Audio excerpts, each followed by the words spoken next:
بسم اللہ الرحمن الرحیم۔ بسم اللہ الرحمن الرحیم۔ السلام علیکم عزیز طلبہ کرام، آج ہمارا مبادیات الحدیث کا سبق نمبر 21 ہے، جس کا عنوان ہے حدیث مردود اور اس کی بقیہ اقسام۔ سابقہ سبق میں ہم نے حدیث مردود اور اس کی ابتدائی 5 اقسام کو پڑھا تھا۔ آج کے سبق میں ہم لوگ حدیث مردود کی جو بقیہ 2 اقسام ہیں ان کو پڑھیں گے۔ پہلی ہے معلل، اور معلل پھر اس میں متن میں علت ہو یا سند میں علت ہو، اس کی آگے 2 قسمیں بن جائیں گی۔ اور علت حدیث پر کتب ہے، ان کا تعارف ہم آپ کو کروائیں گے، اور دوسری قسم ہے مدرج۔ تو یہ آج کے ہمارے سبق کا خلاصہ ہے۔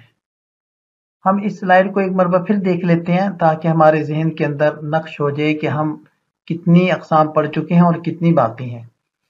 سند کے انقطاع کے اعتبار سے جو 4 اقسام تھی ان کو پڑھا تھا، پھر وصف راوی کے اعتبار سے جو ضعیف روایتیں ہوتی ہیں، سابقہ سبق میں ہم نے ان پہلی 5 اقسام کو پڑھا تھا مضطرب تک۔ تو آج کے سبق میں ہم معلل اور مدرج کو پڑھیں گے۔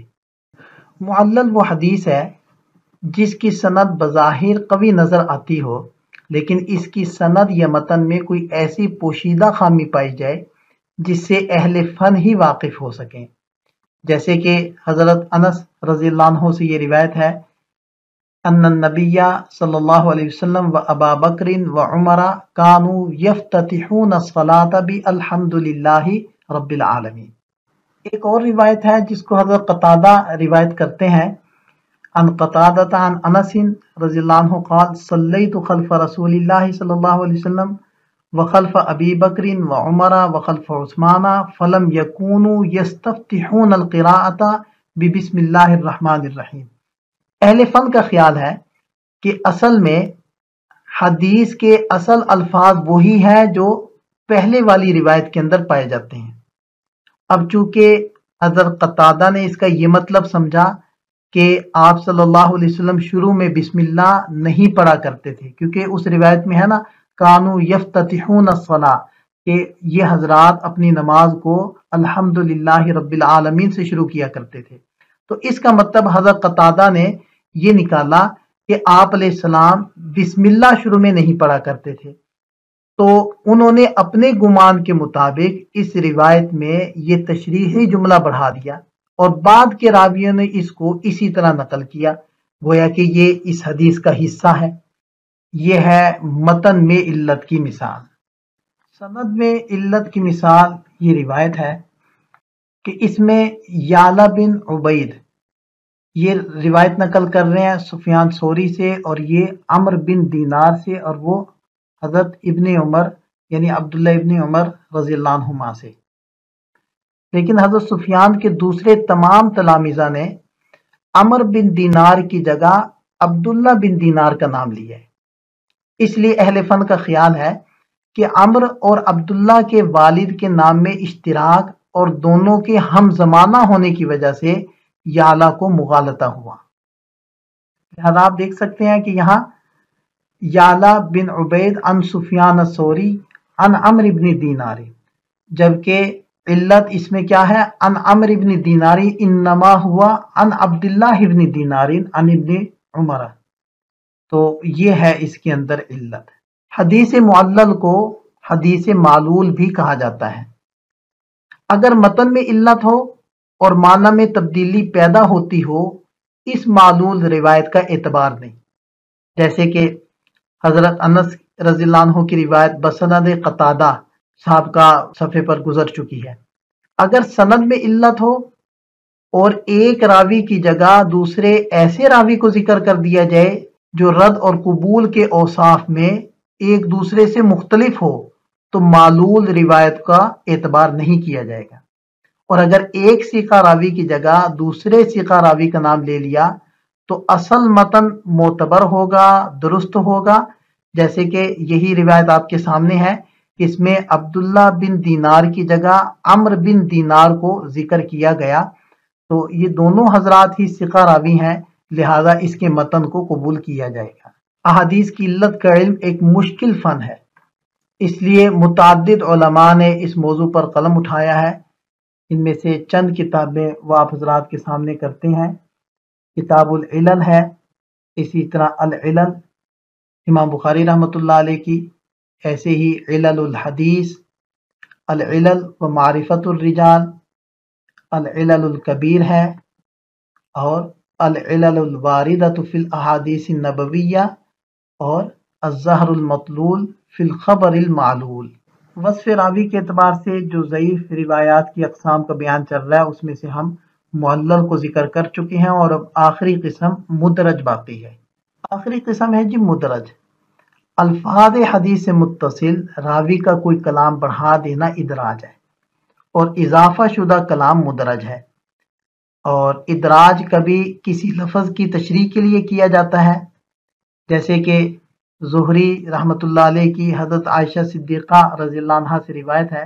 اس کے اندر آپ دیکھیں کہ حضرت عائشہ صدیقہ رضی اللہ عنہا کا جو ارشاد ہے بخاری شریف میں، وکان النبی صلی اللہ علیہ وسلم یتحنث، جبکہ امام زہری رحمۃ اللہ علیہ نے جو یہ روایت نقل کیا، انہوں نے اس طرح ذکر کیا، وکان النبی صلی اللہ علیہ وسلم یتحنث یعنی یتعبد۔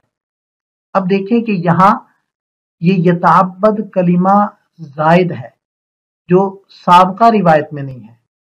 فکلمۃ یتعبد ہنا لفظۃ مدرجۃ فی المتن، یہ ہے مدرج فی المتن یعنی دخیلۃ علی المتن۔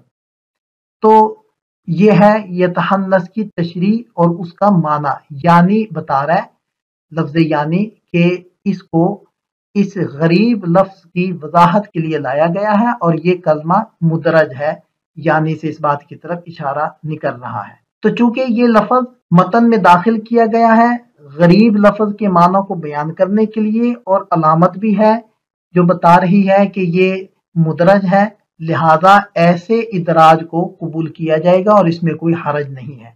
لیکن اگر کوئی راوی جان بوجھ کر کسی کلمے کو متن میں داخل کرے، کوئی علامت بھی نہ ہو اور اس کلمے کے داخل کرنے کی ضرورت بھی نہیں تھی، اور وہ کوئی ایسا اشارہ بھی ذکر نہ کرے جس سے پتہ چل رہا ہو کہ یہ مدرج ہے، تو ایسے ادراج کو علماء تدلیس کہتے ہیں، تدلیس فی المتن، جس کی تعریف اور امثلہ سابقہ اسباق میں گزر چکی ہیں۔ مدرج کی دوسری قسم یہ ہے کہ بعض دفعہ راوی حدیث سے مستنبط ہونے والے مسئلے کو بیان کرتا ہے، جیسے کہ اس روایت میں آپ حضرات دیکھ رہے ہیں، اس روایت میں اسبغ الوضوء ویل للعقاب من النار، تو یہ جو اسبغ الوضوء کے الفاظ ہیں یہ مدرج ہیں، یعنی کہ یہ حضرت ابو ہریرہ رضی اللہ عنہ کی طرف سے اضافہ ہے۔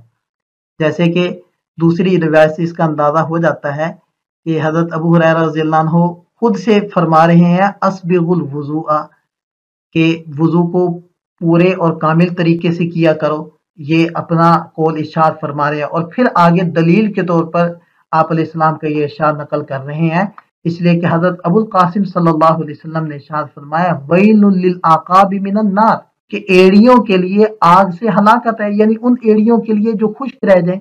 مطلب اس میں اشارہ نہیں کر رہا ہے نا کہ ایڑیوں کو پورے طریقے سے دھونا چاہیے، اس طریقے سے نہیں دھونا چاہیے کہ وہ خشک رہ جائیں۔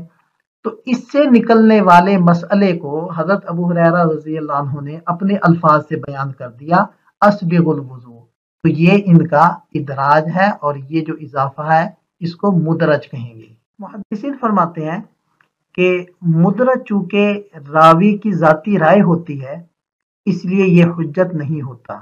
مدرج کے اوپر سب سے اہم کتاب خطیب بغدادی رحمۃ اللہ علیہ کی یہ ہے جو آپ حضرات کے سامنے ہے۔ حافظ ابن حجر رحمۃ اللہ علیہ نے اس کی تلخیص بھی کی ہے۔ ہمارا سبق اختتام پذیر ہوتا ہے، ہم سبق کو مکمل کرنے سے پہلے آج کے سبق کے خلاصے کے اوپر ایک نظر ڈالتے ہیں۔ ہم نے آج معلل حدیث کو پڑھا، معلل کی دونوں اقسام، متن میں علت ہو یا سند میں علت ہو، اس کو دیکھا، علت کے اوپر جو کتابیں لکھی گئی ہیں ان کے بارے میں آگاہی حاصل کی، اور اسی طرح پھر ہم نے مدرج کو جانا۔ سبق سے متعلق یہ چند سوالات ہیں، آپ حضرات ان کو حل کر لیں۔ ملتے ہیں نئے سبق کے ساتھ، اللہ تعالی ہم سب کا حامی و ناصر ہو، دعا میں یاد رکھیے گا۔ السلام علیکم۔